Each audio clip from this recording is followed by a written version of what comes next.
नमस्कार मंडळी, आज मी साधे पौष्टिक गरमागरम इंद्रायणी तांदळाचा भात आणि त्यावर गरमागरम वाफाळती डाळ वांग्याची आमटी जणू काही स्वर्गसुख।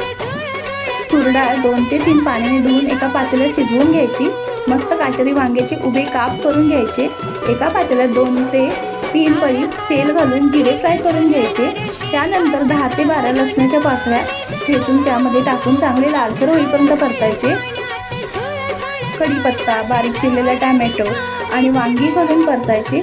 1 चमचा मीठ, अर्धा चमचा हळद, 1 ते 1.5 चमचे कोल्हापुरी चटणी घालून मस्त परतायचे। या ठिकाणी तुम्ही तुमच्या वापरण्यातला मसाला घालू शकता आणि शिजवलेली डाळ घालून मस्त आमटीला उकळी आणायची।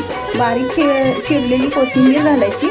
मस्त साधी सिंपल गावरान आमटी आपली तयार आहे।